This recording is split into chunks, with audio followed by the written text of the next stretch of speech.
Remaja Cirebon.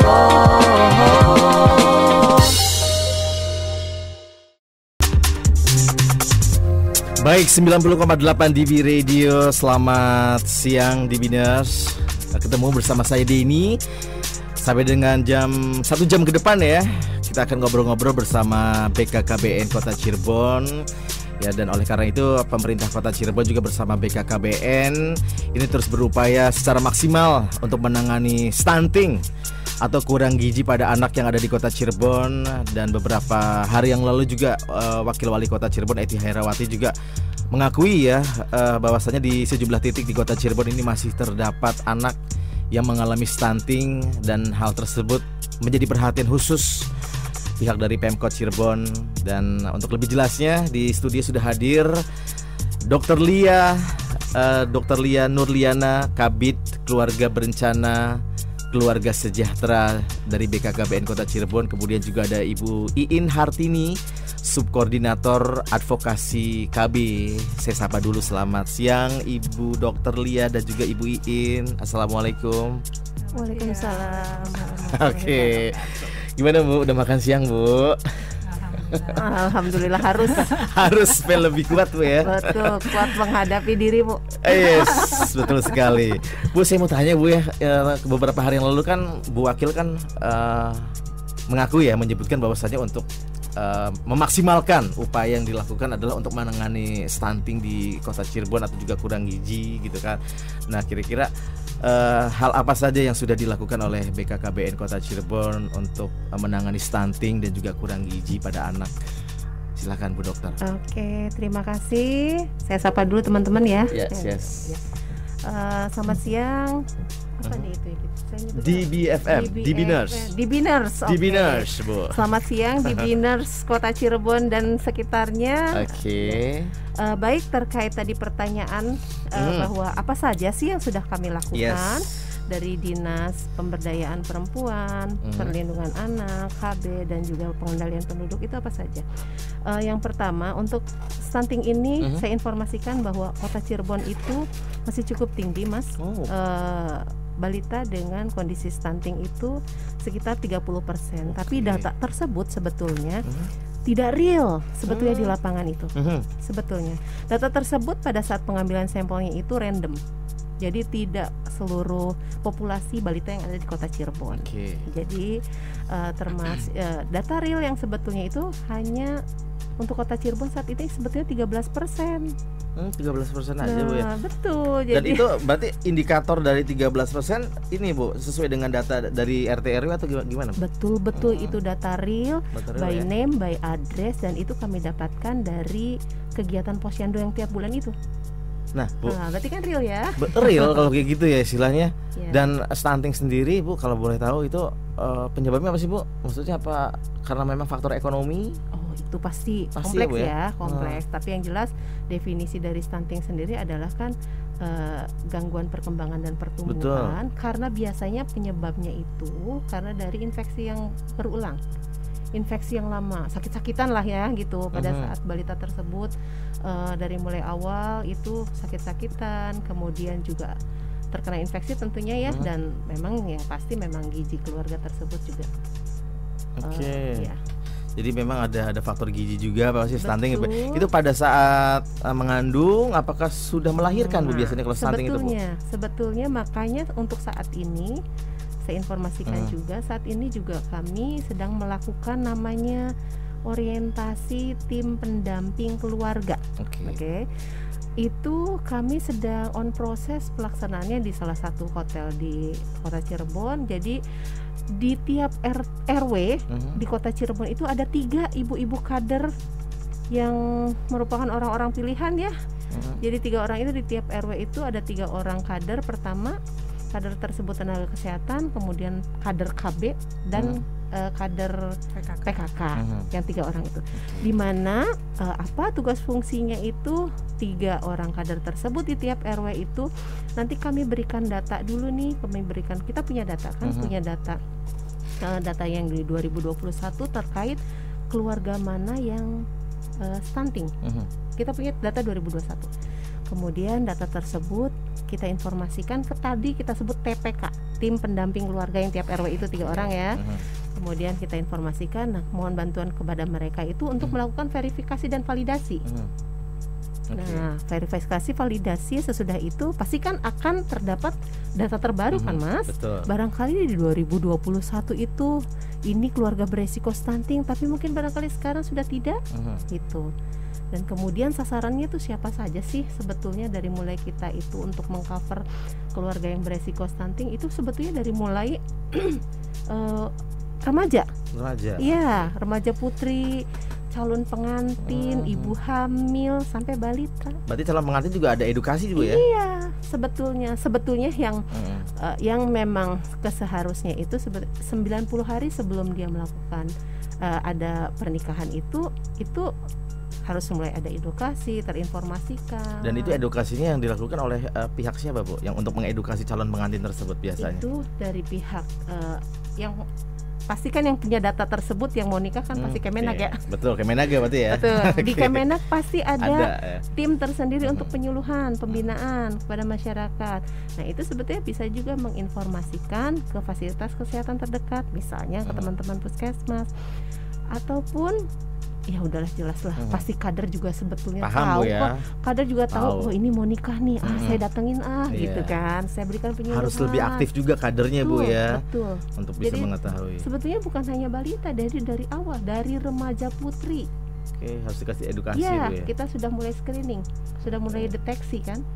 Nah, cara mengedukasinya yang Ibu tahu kira-kira apa sih Bu yang diedukasi oleh remaja dan juga calon pengantin untuk setelah menikah atau melahirkan gitu kan, anaknya nggak stunting. Kira-kira apa yang diedukasi?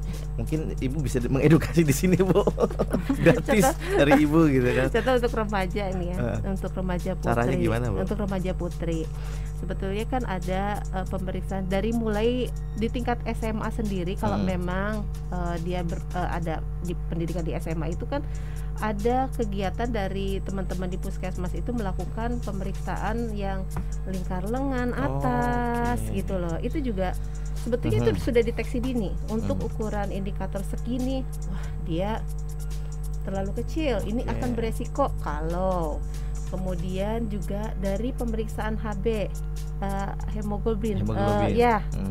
Itu kalau misalnya kan kita bisa deteksi untuk yang remaja putri anemia, perlu kita intervensi kan. Misalnya lingkar lengan atasnya terlalu kecil atau dia ada anemia, ya kita kan inilah tugas TPK berikutnya, tim pendamping keluarga untuk mengintervensi, mendampingi mereka. Gitu. Seperti itu jadi Bu ya. Iya. Oke.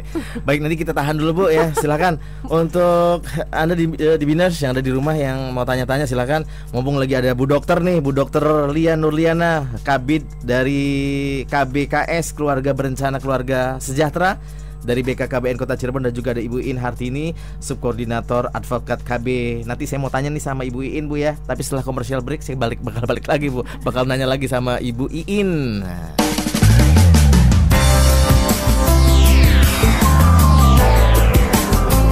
DB.FM.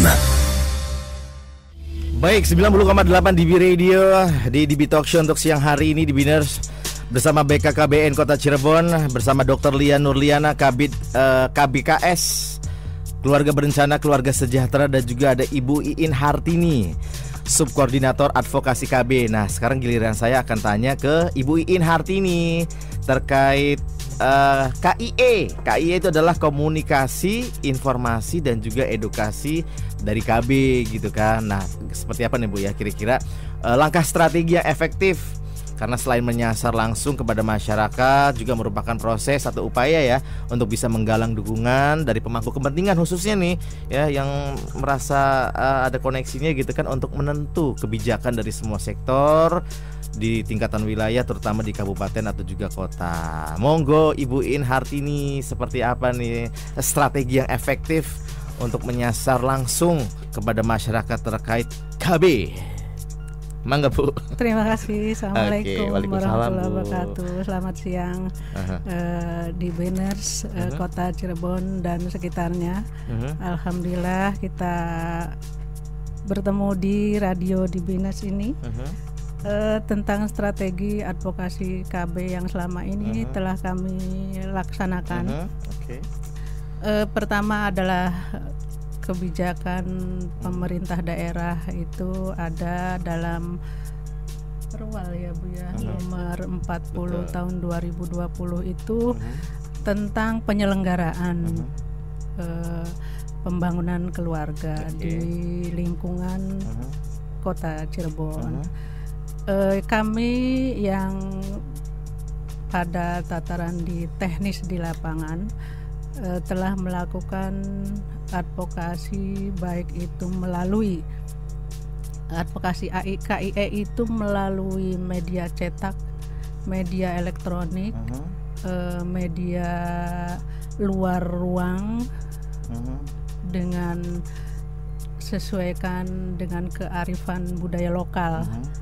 Jadi juga melalui face to face penyuluhan, melalui media cetak, melalui leaflet, umbul-umbul, ya Bu ya, apalagi spanduk segala macam. Iya, segala macam media cetak, kemudian juga media elektronik melalui radio dan televisi lokal yang selama ini telah kami lakukan.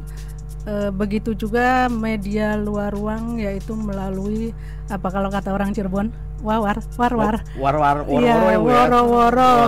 Iya, woro-woro dengan mobil unit penerangan. Jadi kalau zaman dulu itu ada yang disebut apa itu Pak, layar tancap atau ada apa itu gitu kan ya Pak? Iya, ada film tentang KB di lapangan zaman dulu mah ya. Iya, zaman era 80-90 ya, ya. Itu ada disebut apa? Misbar. Ya buat kayak gitu keren loh. Jadi kita bisa bernostalgia gitu kan, mengingat zaman-zaman apa ibu bapak zaman dulu ya. Iya, betul. Itu efektif loh, Bu. Iya. Tapi sekarang efektif juga Bu, taruh di lapangan Kesambi Bu, di alun-alun itu. Ya kalau sarana insya Allah kami sudah lengkapi semua untuk kegiatan advokasi media KIE itu dari mulai itu tadi ya. Ya, dan penyuluhan itu dilakukan oleh petugas lapangan di masing-masing RW, RW terutama ya, RW, terus di kelurahan maupun di kampung KB. Ada kampung KB yaitu Kampung Keluarga Berkualitas. Insya Allah tahun 2023 22 kelurahan, semua kelurahan ada kampung KB atau kampung keluarga berkualitas. Berkualitas Bu ya. Ya betul.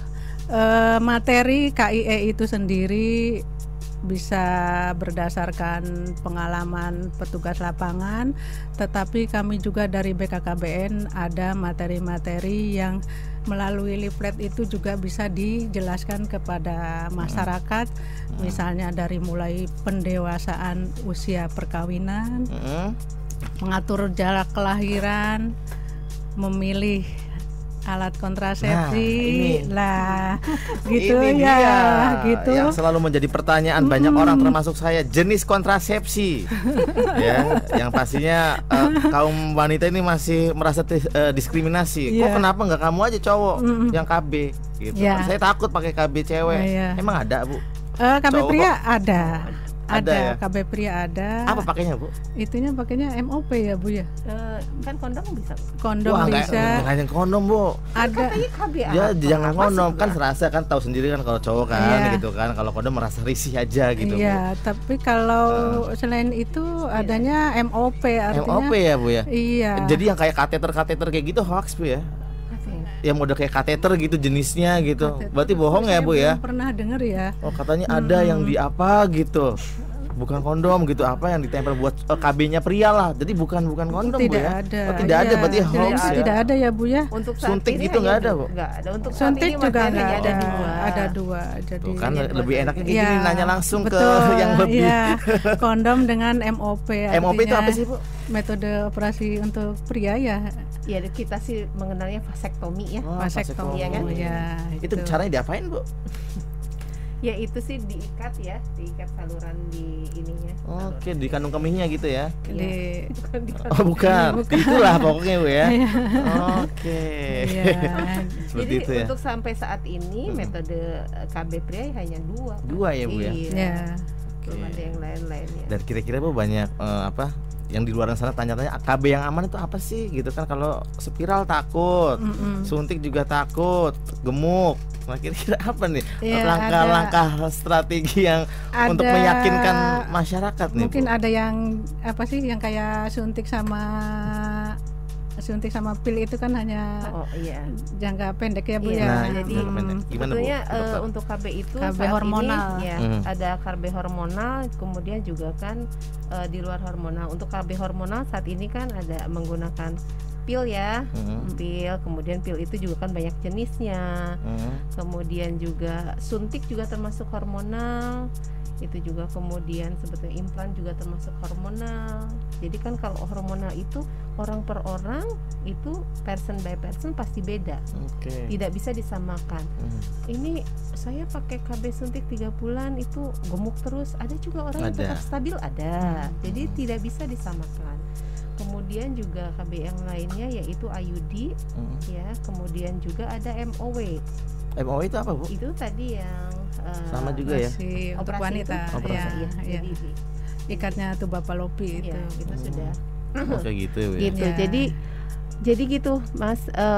Untuk KB ini beda untuk setiap orang, terutama yang hormonal. Yang tanpa hormonal ya berarti kan pakainya IUD, itu pakai spiral, karena itu kan tidak berpengaruh kepada kondisi fisik ya. Jadi tidak ada gangguan di hormonalnya itu. Kemudian cuman ya begitu. Jadi kita memasukkan alat ke dalam rahim, sehingga kan pada saat sperma masuk itu akan terhambat kan, tidak langsung terjadi pembuahan seperti itu. Berarti itu juga kalau untuk KB di puskesmas sudah bisa Bu ya? Bisa di puskesmas, di puskesmas bisa, kemudian di fasilitas kesehatan lain juga memang disediakan, dan tentunya semuanya juga kan pasti sebelumnya kita ber-KB pasti ada edukasi dulu ya. Itu penting sekali. Dan itu berbayar atau gratis Bu? Kalau untuk kalau pasang KB itu tentu di puskesmas ada yang bisa pakai itu BPJS Bu? Bisa gratis kok itu. Ada, karena meskipun pelayanannya ada di puskesmas, biasanya alat kemudian juga obat-obatannya juga itu dapat suplai dari kami. Jadi Dinas KB dengan Dinas Kesehatan kan bekerja sama gitu. Pelayanannya ada di Dinas Kesehatan, kami yang suplai ininya, suplai obat dan alat. Obat dan alatnya dari BKKBN pasti. Iya, gitu. Silakan di Biners, Anda yang mau tanya-tanya ya, mumpung ada rekan-rekan dari BKKBN Kota Cirebon tentang stunting maupun KB. Silakan, ada Dr. Lia Nurliana dan juga ada Ibu Iin Hartini ya. Nanti ada beberapa WA yang masuk juga, nanti akan saya bacain. Silakan. Untuk yang lain saya masih tunggu setelah commercial break. Saya bakal balik lagi untuk talk show siang hari ini.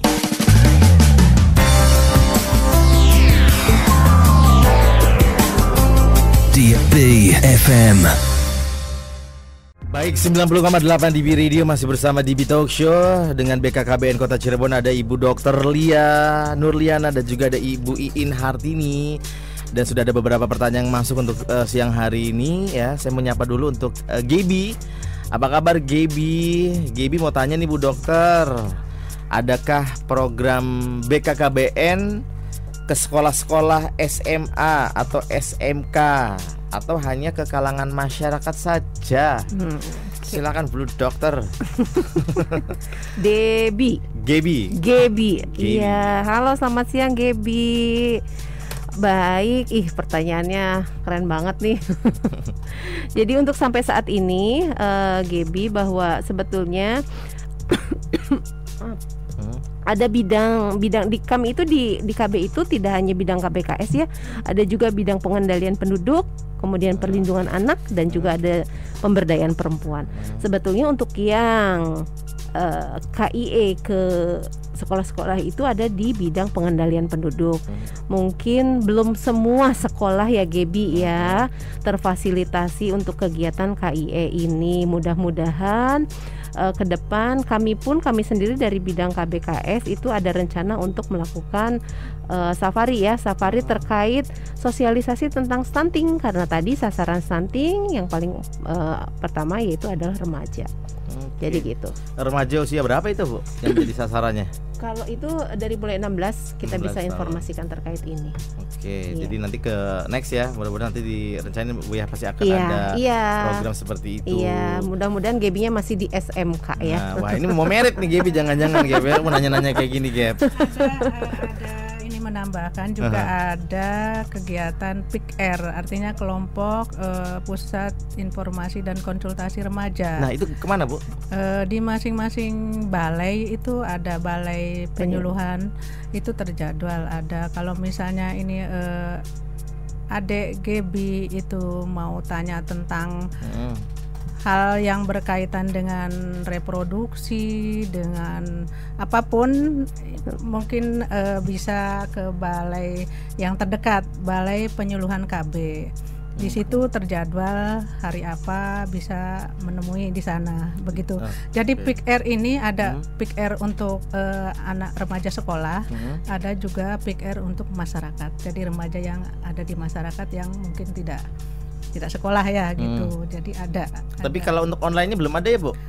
Mesti kan malu atau mau datang langsung? Sebenarnya online kita kan aja. Ada itu dari kontak pengaduan itu ya, ada ya, kontak bisa. Perasaan namanya. Kontak perasaan. Kontak perasaan itu tidak melulu tentang kekerasan dalam rumah tangga KDRT, tidak hanya tentang kekerasan terhadap anak saja, tapi bisa juga mungkin konsultasi lain, dan kami memang satu kantor di DP 3A PPKB sama bahu-membahu untuk menyelesaikan masalah yang ada di masyarakat yang berkaitan dengan pemberdayaan perempuan, perlindungan anak, pengendalian penduduk dan KB. Ada kontak perasaannya Pak. Kontak perasaannya ya, ada.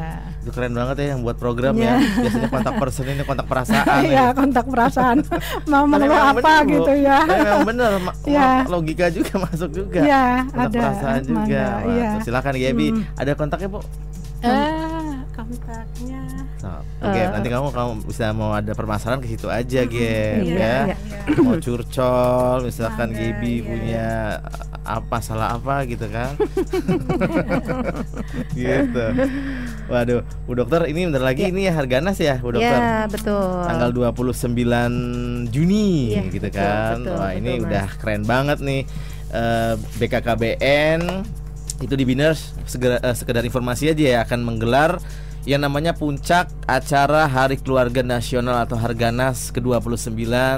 Temanya yang saya tahu untuk tahun ini adalah Ayo Cegah Stunting agar keluarga bebas dari stunting. Hari Rabu tanggal 29 Juni itu di Medan ya Bu ya, Sumatera Utara. Dan Harganas tahun ini juga menjadi ajang konsolidasi dan juga koordinasi dari tim percepatan penurunan stunting di kabupaten maupun kota dan juga provinsi.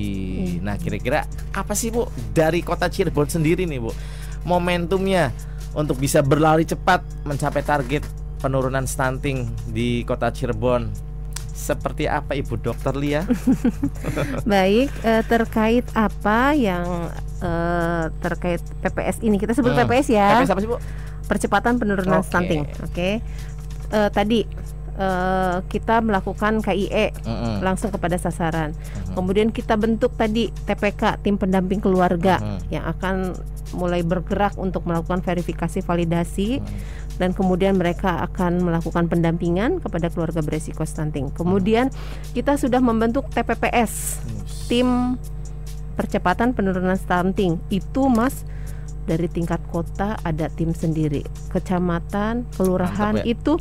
Dan itu semua dilibatkan. Jadi semua dilibatkan, termasuk perangkat daerah yang terlibat dalam baik itu intervensi spesifik maupun intervensi yang sensitif terkait percepatan penurunan stunting ini. Kita berkolaborasi semua. Jadi tidak hanya dinas KB saja, tidak hanya dinas pendidikan, tidak hanya dinas sosial saja, termasuk kan akhirnya kan dinas pendidikan masuk. Karena karena sasarannya itu. dinas pendidikan masuk, pemukiman masuk. Pemukiman masuk, oh iya masuk iya, ya. Untuk sanitasi kan? Betul. Ya, kemudian juga dinas ketahanan pangan untuk gizinya gitu. Betul, masuk semua. Jadi hampir semua kami libatkan. Ada berapa dinas, Bu? Kira-kira perkiraan maksudnya? Kalau sebetulnya untuk yang dinas perangkat daerah yang OPD, pokoknya OPD yang pokoknya itu ada 7 yang kita libatkan. Tapi sebetulnya semua, karena arahan dari wali kota sendiri bahwa semua untuk rencana kegiatan di tahun depan semua harus bergerak membantu untuk PPS ini, percepatan penurunan stunting. Jadi di dinas manapun, semisal seperti tadi dinas pendidikan, berarti kan ada anggaran tertentu terkait untuk edukasi remaja dan sebagainya, seperti itu. Jadi semua itu sudah ada arahan dari wali kotanya. Kemudian Pak Gubernur pun sudah memberikan arahan bahwa Jabar zero stunting. Jadi kita atas dasar itu kami melakukan gerakan percepatan seperti ini. Jadi tidak hanya di dinas kami saja. Kemudian juga pada saat nanti teman-teman TPK ini bergerak, verifikasi validasi data, kemudian didapatkan keluarga yang beresiko stunting, kita pendampingan. Pendampingan itu tidak hanya dari teman-teman di fasilitas kesehatan. Kita ada tim tersendiri, ada tim ahli tersendiri, melibatkan dokter spesialis kandungan, dokter spesialis anak, dan juga psikolog. Kita libatkan di situ untuk mengintervensi keluarga yang beresiko stunting, terutama balita. Oke, gitu, ya. Itu seperti itu banyak. Ya. Oke. Kemudian juga ada penanya lagi, ada Titi. Selamat sore Bu Dokter. Ini mau tanya nih, Titi di Sumber, wah ini kabupaten ya, Sumber. Ini bagaimana cara melaporkan jika ada tetangga yang mengalami stunting, sedangkan si orang tuanya itu nggak mau takut untuk koordinasi sama pihak terkait, dan saya sebagai tetangga merasa terpanggil aja untuk bisa membantu tetangga yang anaknya terkena stunting. Itu gimana aja Bu cara ininya? Baik Mbak Titi, aduh hebat sekali ya ini. Bisa, sebetulnya hal tersebut Mbak Titi pasti keluarga menutupi. Itu bisa menginformasikan ke kader, tapi kan seperti tadi untuk di kota Cirebon itu kadernya kan di tingkat RW, di tiap RW itu ada tiga orang, dan kadang kita tidak tahu kan kader yang mana. Kader itu kan banyak, kader siapa yang ditunjuk untuk pendampingan stunting juga kan mungkin tidak tahu juga yang mana. Jadi menurut saya paling efektif sekali untuk menginformasikan dan untuk menindaklanjut untuk ada tata laksana berikutnya, Mbak Titi informasikan ke kader yang Mbak Titi kenal, yang familiar di wilayahnya, atau tidak jika sempat silahkan melaporkan ke fasilitas kesehatan, misalnya puskesmas. Ke puskesmas saja dilaporkan. Dan itu ada kemungkinan nggak sih Bu, misalkan ya berkecukupan, keluarga yang berkecukupan gitu kan, tapi anaknya mengalami stunting? Bisa saja. Sebabnya apa Bu? Bisa saja. Tadi pertama kan penyebabnya itu kan adanya gangguan pertumbuhan dan perkembangan. Tapi kan sepertinya tidak mungkin ya, karena Bu, kan tingkat ekonominya itu sudah bagus, pastikan tingkat gizinya juga. Tapi kan barangkali pada saat pola asuhnya, itu dia sih, sebetulnya. Pola asuhnya bisa jadi ya terjadi ya Bu ya. Mungkin orang tuanya sibuk bekerja, dia dititipkan sama saudaranya atau asisten rumah tangganya, nggak keurus makannya. Iya, dan mungkin apalagi sekarang ya anak remaja-remaja sekarang itu yang diet ya. Nah itu dia. Jadi ya betul bener Bu. Apa itu maksudnya namanya langsing bihun ya. Putih langsing gitu kan. Gitu. Bihun dong gitu. Kemudian anemia. Bihun. Betul-betul bihun karena putih anemia. Langsing, ya, jadi kan pada saat dia persiapannya saja, persiapan sebagai calon pengantinnya saja, sebetulnya dia sudah beresiko. Betul. Kan gitu. Dan itu kira-kira dampaknya apa sih Bu kalau anak stunting gitu? Dampaknya ke motorik otak atau gimana? Iya, betul. Iya, dan itu akan sangat membebani sekali kan. Akan membebani ke fase-fase berikutnya, karena sudah dari awal saja 1000 hari dari awal dia HPK itu dia sudah ada gangguan gitu loh. Jadi ya tentu akan berpengaruh sekali ke perkembangannya. Nah Bu, kalau stunting itu biasanya dari usia berapa ke usia berapa sih Bu? Kalau stunting itu biasanya? Jadi sebetulnya gini, dari mulai tadi ya, deteksi dininya itu kan deteksinya sudah jelas dari remaja betul. Sampai akhirnya misalnya sudah terdeteksi dia dengan bahwa ini ada anemia, kemudian lingkar lengan atasnya tidak sesuai dengan kecil, kemudian juga akhirnya dia tapi tetap memaksakan untuk menikah, kemudian dia hamil, dari hamil dia ada anemia dan sebagainya, itu sudah beresiko sekali. Kemudian pada saat lahir ternyata bayi yang dilahirkan itu panjang badannya kurang dari 47, itu sudah mulai, itu deteksi dini sudah banyak banget dari mulai remaja saja sudah terdeteksi kan. Kalau tapi bidan juga bisa tahu ya Bu ya, misalkan ada nanti bidan itu akan melaporkan nggak Bu, misalkan bidan di persalinan itu kalau bayinya ada stunting itu. Itulah seperti yang saya sampaikan, TPK itu tim pendamping keluarga itu yang pertama adalah tenaga kesehatan, kemudian kader KB dan kader PKK. Dan hampir seluruh tenaga kesehatan yang ada di Puskesmas Kota Cirebon itu tenaga kesehatannya kami libatkan sebagai TPK. Jadi meskipun kita melapornya ke petugas gizi, itu salah satu TPK beliau. Jadi tidak semua bidan, tapi yang jelas bidan pasti jadi TPK. Laporkan saja pasti sebelumnya, meskipun bukan wilayahnya ya, misalnya Bu Bidan ini di RW 10, tapi sebetulnya yang kita laporkan di RW 11, pastilah yang namanya komunikasi sih kan akan ada. Oke, seperti itu ya. Nah, sekarang ke Ibu Iin Bu, untuk di Kota Cirebon sendiri yang sadar akan KB Bu, kira-kira gimana Bu untuk pencapaian dari masyarakat sendiri? Udah lumayan bagus atau gimana Bu? KB sendiri tren sekarang itu memang sesuai dengan yang diharapkan oleh pemerintah pusat, itu mengarah ke MKJP. Jadi metode kontrasepsi jangka panjang dari mulai IUD, implan, MOW, MOP itu sudah ibaratnya sudah bergeser ini masyarakat itu sudah tahu kesadarannya bahwa pada saat anak saya sudah 2, kira-kira kontrasepsi apa yang pas untuk dirinya atau pas untuk kedepannya, itu mereka sudah bisa memilih. Dan ada tren kenaikan untuk metode kontrasepsi jangka panjang itu, ada kenaikan. Tidak, dulu kan yang terkena kan cuma pil sama suntik sama IUD. Kalau sekarang nggak akan ada IUD, ada implan. Jadi ada MOP, ada MOW. Kalau ketika misalnya dari keluarga tidak mampu, anak sudah 5 misalnya gitu, ya diarahkan MOW saja atau MOP saja, agar ya secara ekonomi tidak jadi 8 fungsi keluarga itu betul-betul bahwa keluarga yang berkualitas itu terwujud begitu. Jadi pemilihan itu sudah ada tren ke arah MKJP Pak. Gitu seperti itu ya Bu ya. Oke, gitu. Dan itu untuk jangka waktunya Bu, kira-kira Ibu kan tadi sosialisasi ya terkait untuk jangka waktu kehamilan itu berapa lama Bu? Biasanya kalau untuk jangka waktu misalkan anak pertama nih dia punya anak kedua, itu kira-kira berapa tahun, berapa lama jangka waktunya? Yang efektif, yang idealnya lah. Idealnya itu 4 tahun ya. 4 tahun ya. 4 tahun sampai 5 tahun. Kadang ada istilah jangan sampai ada anak balita 2. Nah, di rumah ada anak balita 2 kan gitu ya. Iya, kalau misalnya satunya udah TK kan, satunya baru lahir, itu kan lebih mengontrol perkembangan pertumbuhan anak itu lebih bagus, ya, itu lebih baik gitu. Kan sekarang banyak yang kebobolan juga Bu ya, gitu, tiba-tiba enggak meskipun udah punya udah pasang KB. Ya, itu betul. Kenapa ya Bu ya? Maksudnya gimana sih, kita kan ikhtiar ya. Ada kita hanya melaksanakan proses. Udah suntik udah apa tetap aja kebobolan. Ya betul. Baik, nanti Ibu Iin dan juga Ibu Lia